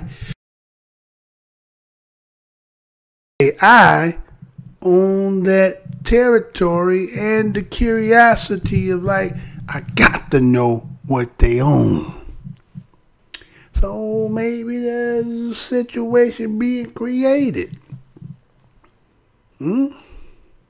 Because if that be the case, these some of the most purest of the original that's left that has not been tainted with psychologically, physically, spiritually. You understand what I'm saying? So somebody may got the grandiose idea that they said, fuck that, we going over there. Because again, they say, those niggas, we don't get no shit. Nah, we don't get no shit. We want all this shit. When they tell me they want to call out, they want all of it. Even the shit that they say you ain't supposed to be on. So maybe this is setting up because they got to go retrieve. And then they say that, they dragged him and they know he buried the body. How you know he buried the body? How you gonna say there's 100 of them on there if ain't nobody has been over there to count no damn body? Right? You don't know what they got up in there. And that's where Curious George is having a problem with. But he can't go in himself because it's kind of like back in those old days when they want to be, infiltrating. But again, your uniform lets everybody know you on another team. So what are they going to try to do eventually? Try to get somebody else to go in there? Looking like them? Who crazy enough to go do that? Huh? Who crazy enough to go try that? So they said the North Sentinel Island is one of the Andaman Islands, which is south of the Sentinel Island is the Bay of Bengal. It's home of the Sentinelese, who often violently reject any contact with the outside world, and among the last uncontacted peoples to remain virtually untouched by modern civilization. And that, again, right there lets you know. So everybody else been touched by somebody that say he need to touch and he need to tag. It's kind of like watching the Animal Channel and they putting the tag on so they can track. You got some untractable, putting your shit, your mind, and that might be bothersome to somebody. Somebody say, fuck that, we going in there. Because you got to ask the dude, what are you talking about bringing the Bible? They don't speak, you don't even know what language they speak. How the hell was you going to translate that? Think about what I'm saying. How you going to translate some shit? Motherfucker ain't never talked to a motherfucker, so how the fuck you know what kind of language they speaking? And why you going to come with that bullshit? Because, that's for you. What makes you think you're because the book said, spread this to the end, then the end will come. Well, guess what? He spread to the end, didn't he? Talking about if this is Satan's last hole. Everything that, why it got to be Satan? Well, we in some shit that we just exclusive from your ass. Ain't fucking with you, ain't dealing with you. I don't give a fuck what you doing. Leave me the fuck alone. Can't do that, right? No. I got to know what you're doing. That's what all this technology shit is. I got to know. Huh? Because you're conscious about the shit you do, right? So we need to be, it's going to be continued because, again, they try to figure out how do we do this. And if somehow, some motherfucker, as they did, let's go back, how diseases get on the fucking planet and kill them all off. And we, because mangy ass motherfuckers always got some shit, right? And accidentally you on this somehow, because that could be biological warfare. You just throw some shit over there and take it all over and they say, oh, it was him, the one that died. He had some shit and they caught that shit and they all, you get what I'm saying? To be continued, yo. I ain't gonna get you much more into that. It is what it is, right? Matter of fact, fuck that. We're going to go to this one. Then I'm in the show on this one. Did y'all see this? Because, see, based on this right here, what she said. Remember, yes, those who said show last night. Remember, I showed it had no sound to it. So today I came back with the sound. Now check this out. Then we're going to go from there. Check this one out. This one here, keep your ears perked good. Listen good. Do African really need African American to build Africa? My answer is no. You are not really a pure African. You are a person that was born because of chattel slavery, people that were put together by force. And African built Africa from the beginning of time till now, is still building African. And then also you have the Chinese, the Asian build Africa and contributing to African regeneration. So is the thing that African American and black in the American continent are going to do too, contributing to the rebirth of Africa, but they are not the one in Africa, because Africa was built by Africans and is still being built by Africans, and we let Asians, Europeans, Americans to help us to do that. So when you say, oh, China is doing that, yeah, they are doing it. What is the problem? It's going to be for my benefit and for your benefit too. And still doing that, they have a lot of things. Nobody complain about Asian or Chinese. Asian Chinese, oh my God. About Asians in general not being in Africa or making businesses. Why? Because they have the degrees that African we don't have yet. Not every one of us have degrees. Now, from the 1960s, we are going mostly abroad to study and to have our certificates, university degrees, and then to come back to Africa and start. In my country, most of the people that are building or rebuilding my country are from my own tribe and my own family. So if I go to my country, most of the people there working in the government are from my own family. My family, you can find the rich one and the poorest one. And I don't mind none of them because they are me. African American, you think that you're the saviors of Africa? No. The 2019 thing that you are welcome to Africa, how long Africans are telling that you are welcome in Africa to do the same thing? Excuse me, I think some of you are very naive, or most of you are very naive there. Because it's the same thing, that you're gonna have a little bit more easier to do the visa thing. What is that? What is contributing? How many African Americans or black Americans in the whole continent are living in Africa?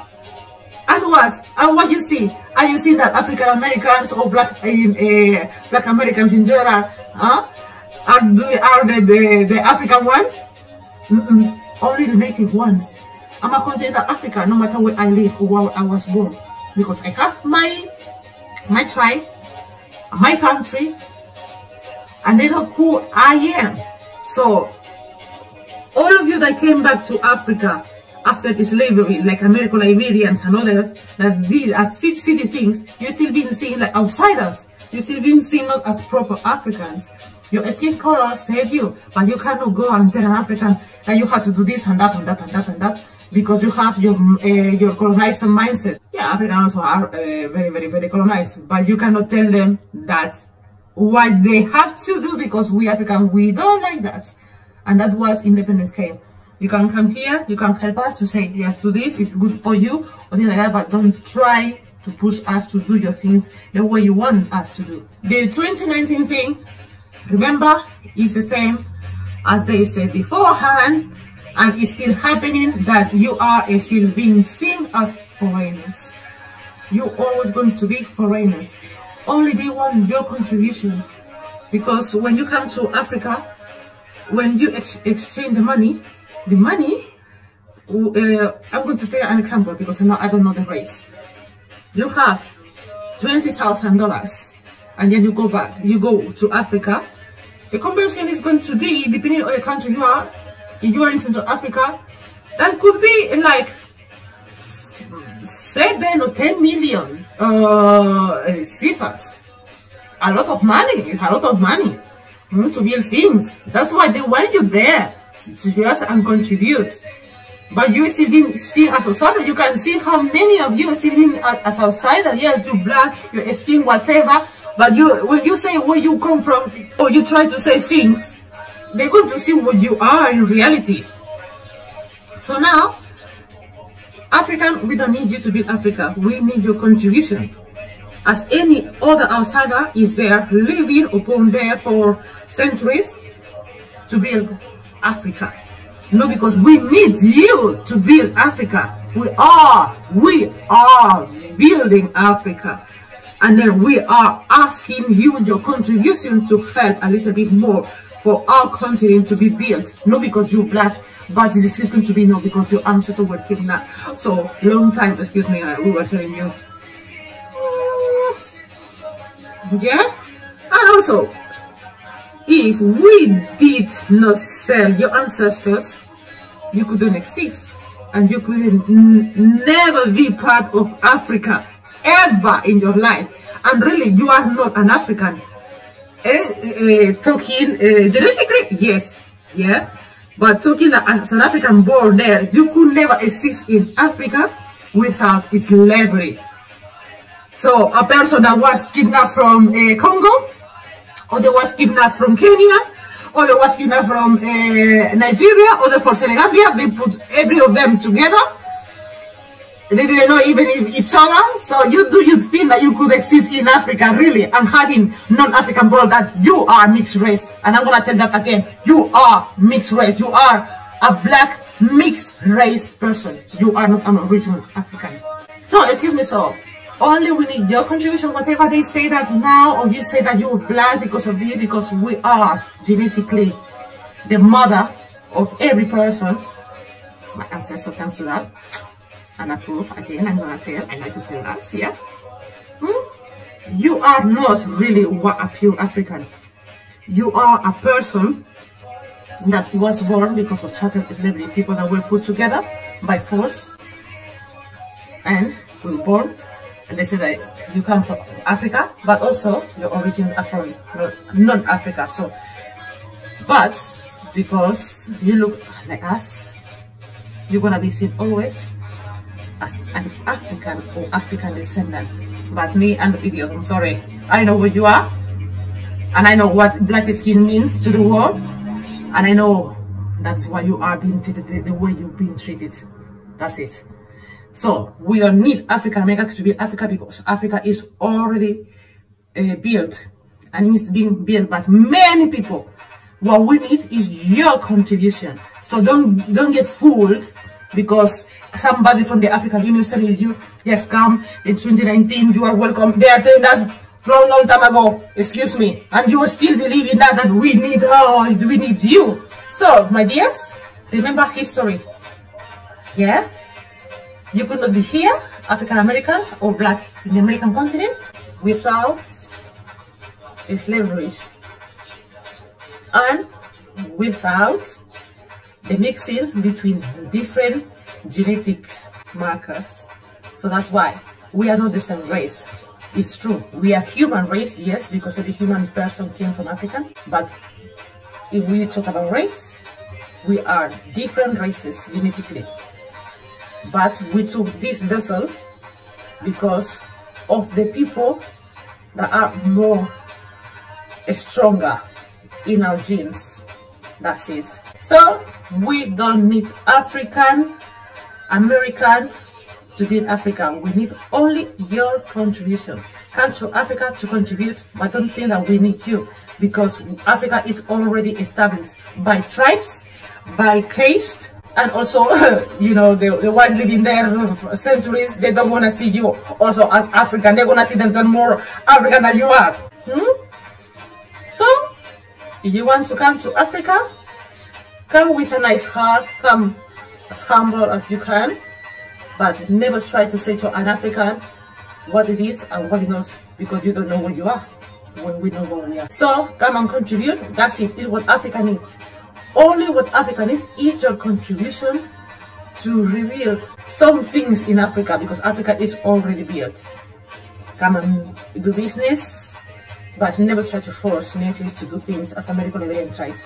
Yeah, because we know that you are colonizers. When I see African, say, yo, you're my brothers and sisters. Yeah, they are your brothers and sisters. Okay. When they're gonna take your jobs, I'm gonna come. 1, 2, 3. Second Americans, come back to America. Yeah? That's it. Excuse me. So many of you are so naive. I'm not that naive. I know what it is the war is about. And I know you are not African. And it doesn't matter with your genes, because also you are non-African. Hopefully, the 2019 is going to be good, but I don't think so. What I think is going to be the same. You go to Africa, you build, you have your visa, easily, that's it. But you're never gonna be part of the African culture. Even when you marry, oh, yeah, no, my father was an African American. Oh, so you mixed race. Do you get me there? Just go, what they want you is to contribute economically to Africa. All right. Boy, the hate is thick in this mug, boy. We hate it all around this mug, huh? Now, we're going to put the whole continent based on what she said. And I know probably some of you probably didn't really get what she said. Maybe you have to go back later and look at the video again and hear what she said. They say black Americans, you're not African. You're a mixed race. All we want from you is your contribution, but you could never be, you will never ever be African, because you are mixed race. And if it wasn't for our ancestors selling you, it's the only reason why you get the claim to be African. But you'll never be part of the culture. You're not part of the tribesmen. You know what I'm saying? Y'all naive. So, now some people will be offended with that, right? I ain't offended, not by the least bit, because I just put it like this. If I was to take, let's say, if I was to take 5 generations, let's say if it was my family, let's say, and these would all be, let's just say we'll just say gene-wise, because again, let's take her what she said as to, we're mixed races because, well, some of them was on Nigeria, some of them was on Congolese, some of them, right? This is what she said, right? Now, if your great-great-great-great-great-grandfather was Muhammad Ali, your great-great-great-great-grandfather was Michael Jordan, your great-great-great-great-great was Mike Tyson, you know what I'm saying? I'm just going to put 5 greats and then you come from that. What makes you not have great genes? If you say that we are from each of those different that became mixed, became one, I think we more pure than all of you. I'm going to say that again. Take this shit back over there to with them if somebody want to do it. I'm going to say that shit again. If we got Nigerian, if we got them, and you just got what you is, right? I'm not taking that away from you. What makes you think we watered down? How we watered down? We infused, right? We have, and again, according to who they were taking, if we're going to go with this story, you didn't take a motherfucker that couldn't. Okay, first of all, you had to get somebody who could endure. That had to be strong. That, you get what I'm saying? So what makes you think you talking about genetics when obviously you must not know nothing about, to say that we are not? Well, I got one for you. You see when we just did that story about Sentinel Island? Since y'all, you so African, why don't you go on a boat and go there and tell them that, hey, the white man coming going to try to kill you. And see if you can talk to them, because they probably more African than you, right? But you wouldn't even consider them African because they're not even on the continent no more. What would you think? What would you call them? Would they be African? They wouldn't be African either, would they? So anyway, I'm not offended. I don't think y'all should be offended. And if you is, don't be offended. See, that's that hatred. See? That's that hatred. Of course, we cannot pinpoint, say precisely if we're going to say we cover it. But I think we already at home. What y'all think? I think we already at home. But the point is, if we go there, yes, we bring something to you. Yes, they have the stigmatization about all the shit. Some of our people who, through our encounter here, have garnered some psychosis and you know, all kinds of mess we got, right?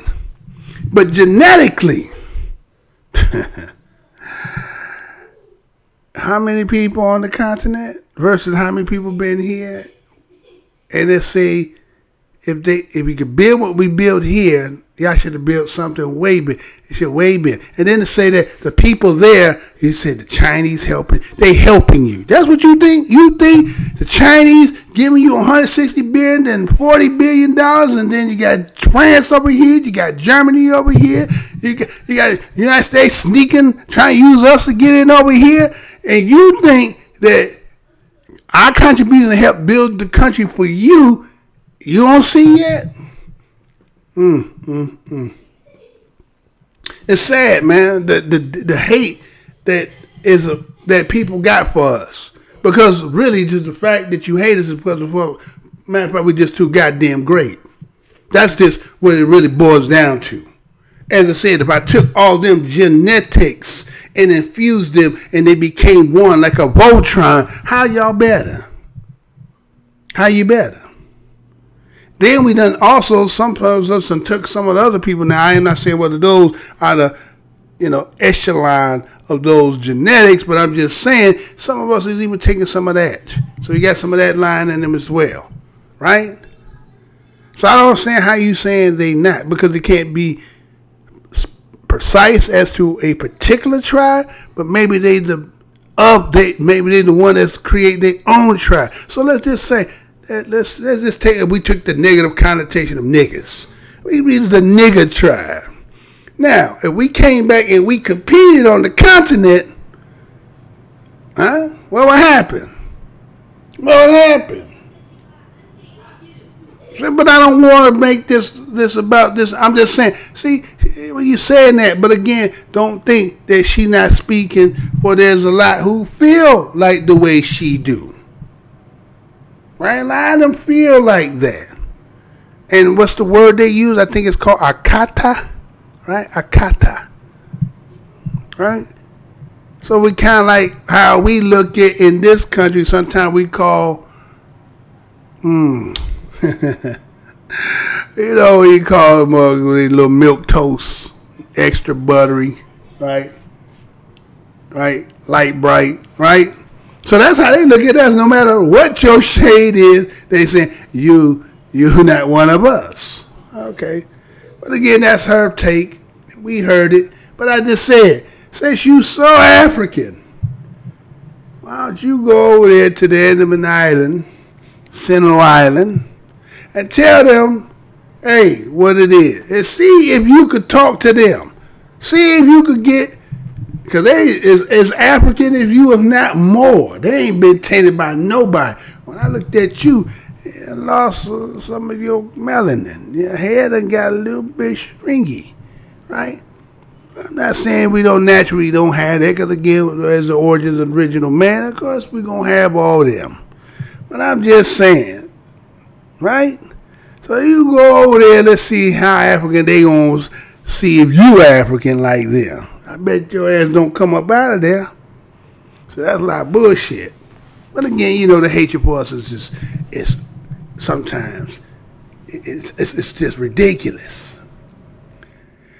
So, let's see who all out here. I got a couple people out here. They didn't have a lot of people. I guess everybody's still trying to get some deals at Black Fridays and get ready for Cyber Monday and shit, right? So I guess a lot of y'all getting ready for that. So a lot of people, and plus you got family and doing other things. So it's okay. It's all right. I don't see nobody in the house. Nobody says no message. So it must be all strangers. I appreciate if you hit that like button. Hit a dislike. Say I'm full of shit. It's all good. Put a comment, but it's all good. So I'm already at the 2-hour mark. Not going to do too much else. Just want to come on tonight. So I want to thank everybody who showed up tonight. I want to thank you for your participation just by viewing. Whether you hit the like or dislike, it's all up to you. And till my next show, you know what I say over here, stay black with love. Because then we going to eat some watermelon. Fuck all the bullshit, right? To the next show, y'all. Stay positive. Stay with love, man. Don't let these motherfuckers out here talking that bullshit to us. Talking about what we ain't. Shit. I'll put it to you like this. Without our contribution, now you talking about you want us to come over to contribute, right? To help you build. And again, a lot of us have our affinity for the continent. We don't talk that bullshit. But let us just put it like this. Our contribution that we done already gave to this motherfucking place, this world, you gotta think that those who are from here, you know, DOS, the Black Americans of this land, our contribution made all the empires stand. That's why they can't pay us. That's why if one start paying, we're gonna get everybody gotta pay, and even on the continent. So you want to talk about you greater than, or we ain't? Oh no, oh no. We come from the greatest people that was ever produced in this motherfucking world. You better take that to the bank. Again, y'all, love, peace, and power. Till next time. Till the next time. Portions of the following program may be unsuitable for younger or more sensitive viewers. Viewer discretion is advised.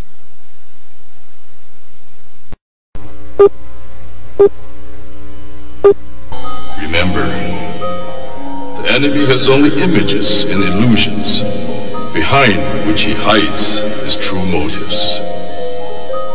Destroy the image, and you will break the enemy. I'm here to tell you tonight that the businessmen, the mayor of this city, the police commissioner of this city, and everybody in the white power structure of this city must take a responsibility for everything. Can you feel it?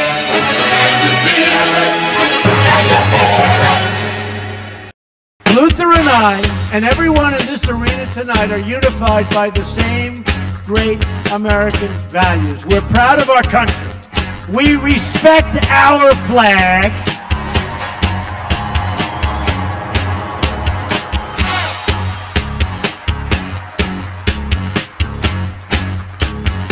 Wouldn't you love to see one of these NFL owners, when somebody disrespects our flag, to say, get that son of off the field right now, out, he's fired.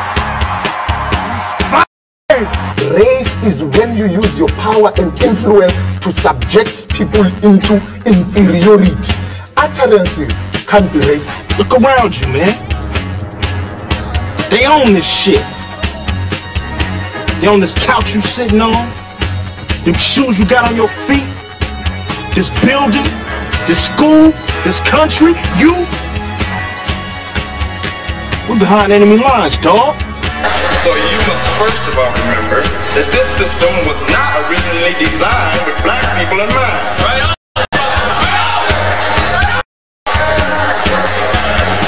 And it definitely was not prepared for black people to in the end begin to demand their rights and an equal share in this country which they've died for. Right on. Hey, and we definitely are not going back there. In the church, we used to sing the song, "Good news, the chariot is coming." While you sit here today, knowing that you have come to hear good news, you must realize in advance what good news for you might be bad news for somebody else. What good news for the sheep might be bad news to the world. They say, oh, things are getting so much better for you. In 1849, it was hitting blacks on the head 100 times a day. In 1990, they hit them 48 times a day. Isn't it better? Oh, it's got to be better. You're saying 52 gold. The only purpose of most black Americans on earth today is to destroy. I think that's noble. Italians love Italians. When Irish love Irish. But when a nigga loves a nigga, it's an unpardonable sin. They have blood in their hands. When we say they have blood in their hands, we are not saying him, George Bezos, went and killed. But white people colonized us. They dispersed us. They enslaved our people. They sucked our economy dry. They are still sucking it dry even today. That's white people. Tony Blair, George Bush, Napoleon Bonaparte, Leopold, Adolf Hitler, Benjamin Netanyahu, all white people, they are the same. They are racist and they are full of hate. I've been waiting for you. You have many questions, and though the process has altered your consciousness, you remain irrevocably human. Ergo, some of my answers you will understand, and some of them you will not. Concordantly, while your first question may be the most pertinent, you may or may not realize it is also the most irrelevant. Why am I here? Our world is coming crumbling down. The coons are coming. You have to understand that white America has an uncanny way of making the victim the victimizer. Excuse me, master, for putting my head in the way of your club. Not that your club is brutalizing my head and putting hickeys on it. My head got in the way of your free swing and broke your shiny stick, and I want to apologize for that. Your life is the sum of a remainder of an unbalanced equation inherent to the programming of the Matrix. You are the eventuality of an anomaly which, despite my sincerest efforts, I have been unable to eliminate from what is otherwise a harmony of mathematical precision. While it remains a burden assiduously avoided, it is not unexpected and thus not beyond a measure of control, which has led you inexorably here. There are more connections in the human body than there are stars in the galaxy. We possess a gigantic network of information to which we have almost no access.